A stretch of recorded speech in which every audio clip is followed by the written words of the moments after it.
The good thief. Raghav Mumbai की तंग गलियों से गुजरा।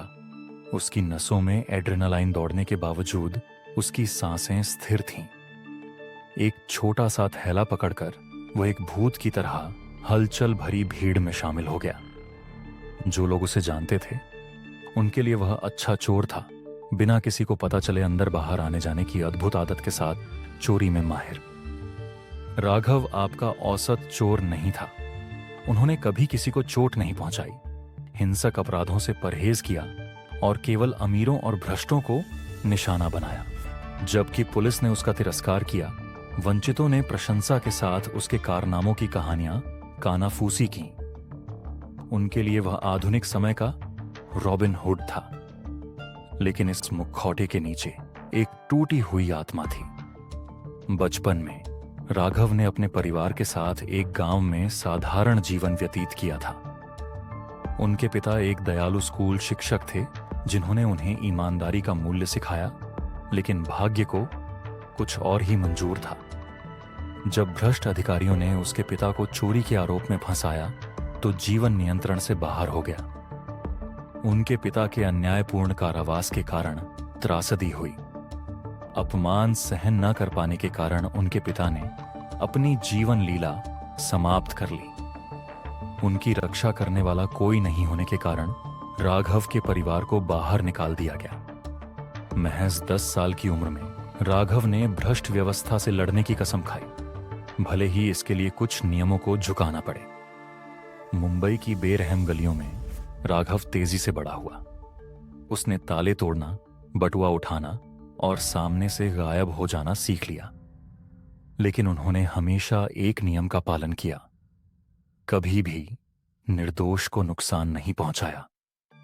उनके कौशल ने उन्हें झुग्गी वासियों के बीच सम्मान और अमीरों के बीच भय का कारण बना दिया। एक दुर्भाग्यपूर्ण शाम राघव शहर के बाहरी इलाके में अपने टूटे हुए शेड में लौट आया।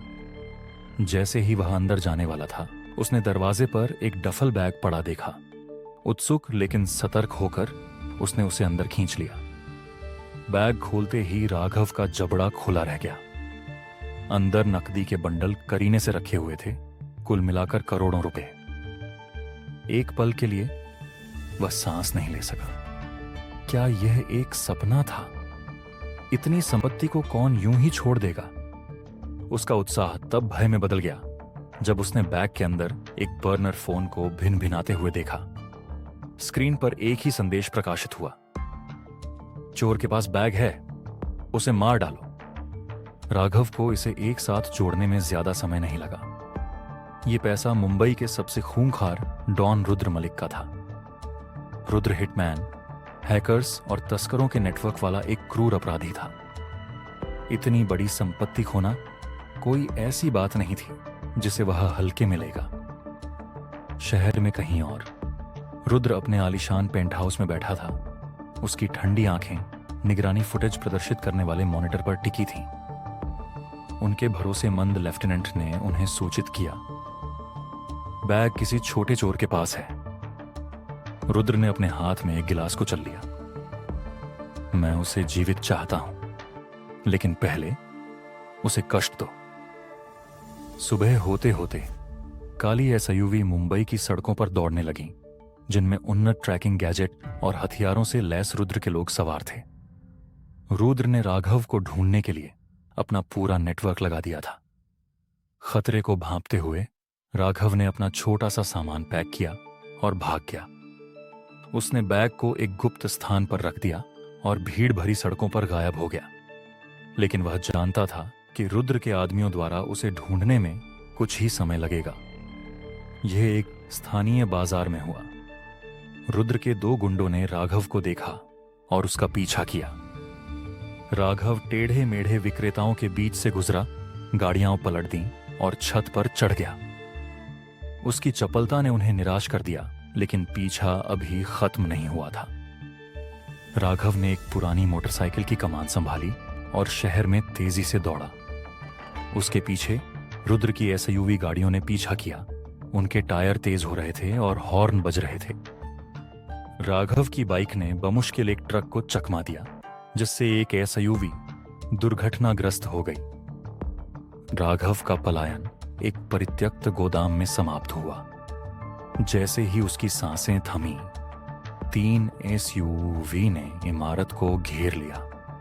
रुद्र के आदमी बाहर निकले, हथियार निकाले। राघव को पता था कि उसकी संख्या कम है, लेकिन वह चालाकी से बाहर नहीं था। उसने एक कोने में गैस सिलेंडर देखा और एक योजना बनाई। चोरी हुई लाइटर से उसने नियंत्रित विस्फोट कर दिया, जिससे अफरा तफरी मच गई। जैसे ही आग की लपटें फैलीं, वह छुपे रास्ते से भाग निकला। अपनी मांद में वापस रुद्र क्रोधित था। यह चोर कोई साधारण आदमी नहीं है, वह बुदबुदाया। तुम्हारे पास जो कुछ भी है वह सब मुझे लाकर दो। रुद्र के आदमियों ने राघव के शेड का पता लगाया और एक संदेश भेजने के लिए उसे आग लगा दी। आग की लपटों को दूर से देखकर राघव ने अपनी मुट्ठियां भींच लीं। यह अब केवल अस्तित्व के बारे में नहीं था, यह युद्ध था। उस रात राघव को बर्नर फोन पर एक रहस्यमय संदेश मिला। मिशन सक्रिय हो गया, एंड गेम शुरू होता है। राघव मुस्कुराया। आखिरकार वह चोर नहीं था, वह एक अंडरकवर सीबीआई एजेंट था, जो रुद्र मलिक के साम्राज्य को खत्म करने के लिए मुंबई के अंडरवर्ल्ड में शामिल था।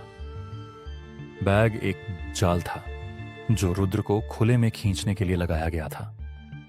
बर्नर फोन का उपयोग करके राघव ने रुद्र के संचार को हैक कर लिया। उसने गलत जानकारी दी, जिससे रुद्र के लोगों को उनके अपराधों के सबूत इकट्ठा करने के लिए जंगली जानवरों का पीछा करना पड़ा।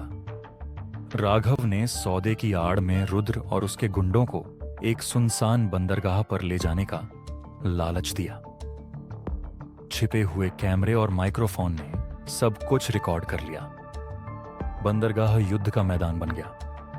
त्वरित सजगता और चालाकी से लैस राघव ने गुंडों को मात दी। सीबीआई द्वारा नियंत्रित एक ड्रोन ने रुद्र के वाहनों को निष्क्रिय करते हुए हवाई सहायता प्रदान की। जैसे ही रुद्र ने भागने की कोशिश की, राघव ने उसे घेर लिया।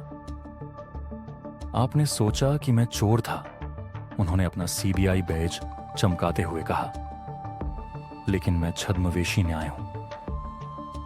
कुछ ही क्षण बाद कमांडो ने घटनास्थल पर धावा बोल दिया और रुद्र को गिरफ्तार कर लिया।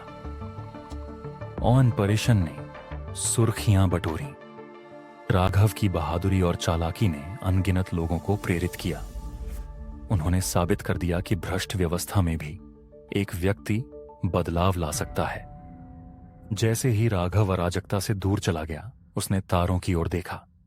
उनका मिशन खत्म नहीं हुआ था, लेकिन अब भी के लिए उन्होंने उस शहर में आशा बहाल कर दी थी जो लंबे समय से खोई हुई थी।